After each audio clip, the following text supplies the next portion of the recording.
pertama kali bertemu dengan istri saya ini ya lewat Yahoo Messenger lah. Waktu itu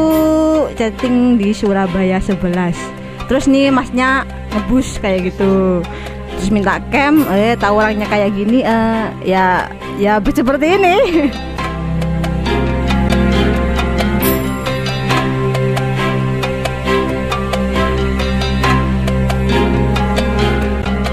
Harapan saya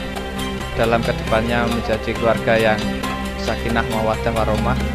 punya keturunan yang soleh dan solehah.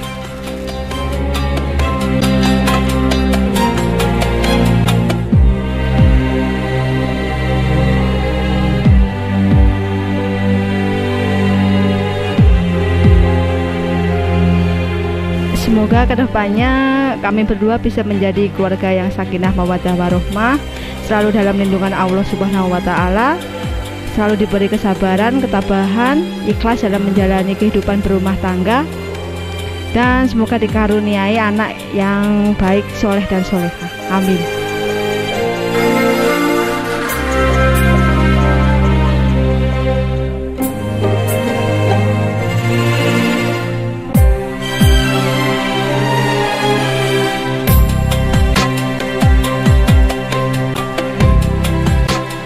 Terima kasih,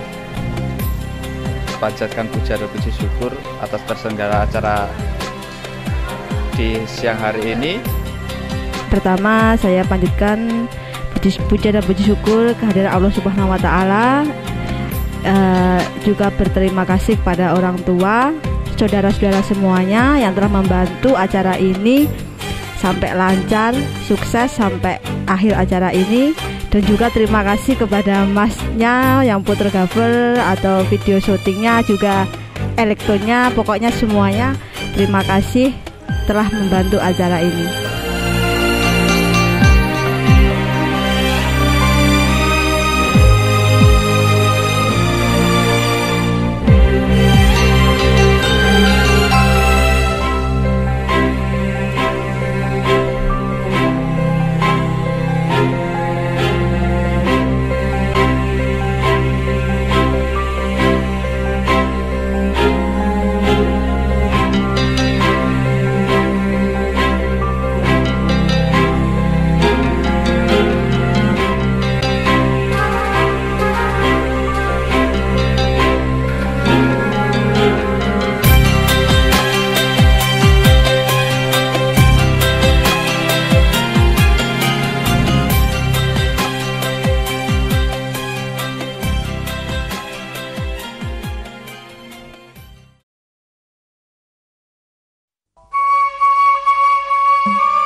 Hanyar karo kinarya murwakani kondo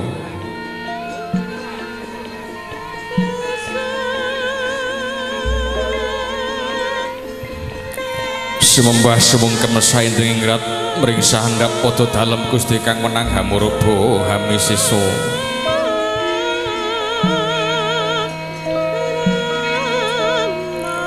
Iya Gusti kang menang paring nugraha lawan pidana marang Sagung Dumadya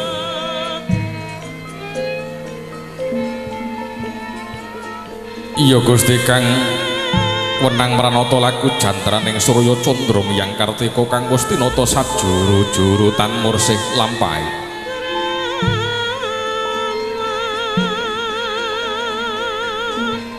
Mila tumitah janma ing Madyapada ing kono jangkep sajodo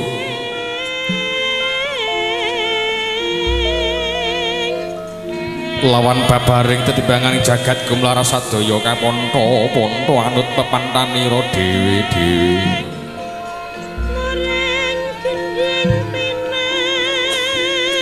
ana awan ana wengi ana cilik ana gedhe ana sugih ana mlarat ana panas ana udan ana pangawaking jalutan api ana pangawaking wanudi wekasan ana titiwan cidina urip lan bakal tumeka titiwan cidina pati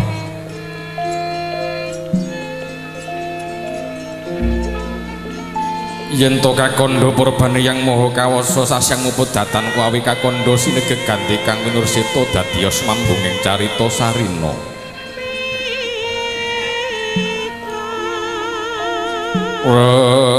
sirep tidhem permanem tan ana sabawaning walang salisik gegodhongan tan obah samirana bebasan tan lumampah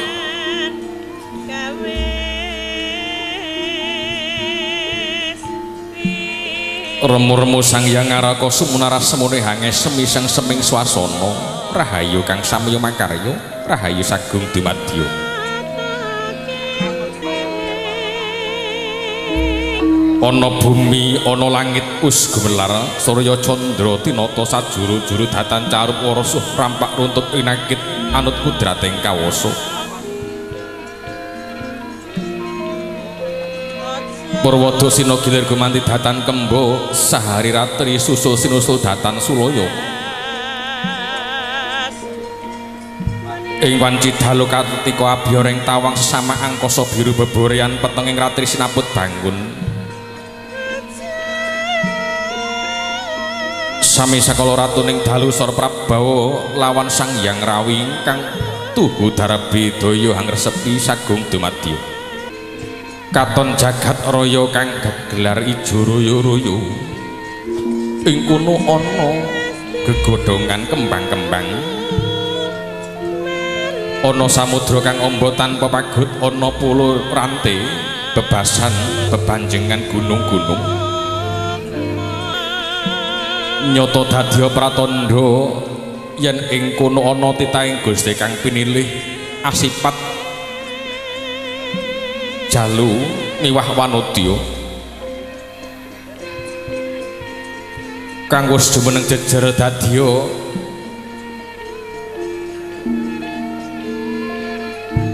pamangugati nalika denira wis ngrakit sekara cepaka mulya ndhawuhaken putra kinasih ingkang wis nyowani ambandel krami Denira Sabraya wis nyohang rajut benang sutra arasa lelamyaran angupaya dumunung ing kamulyan sejati kang adohang langkut tanpa pagut ing kono wekasan dununging urip kang sejati kang denudi sangat ji temanten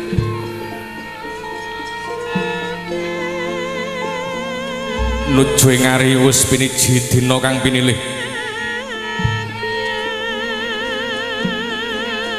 nalika wong agung ing kasuwan sempol dadapan memintosi yang suksma mugi kasembatan sidaning nugraha tumurun ring sangat ji temanten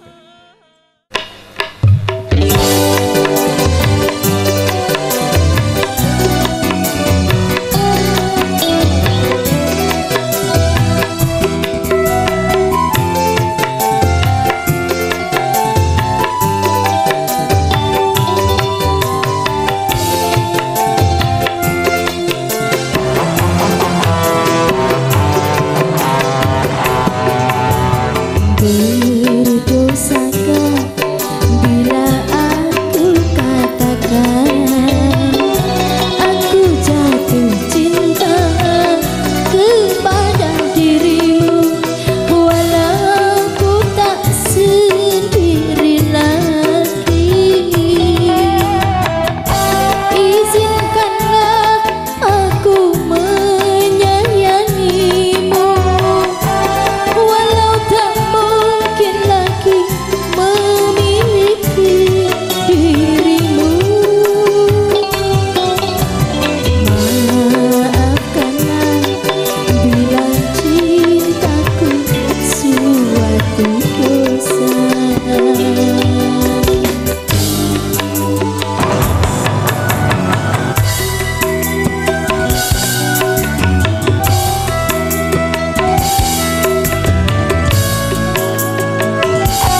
datang para tamu. Assalamualaikum warahmatullahi wabarakatuh.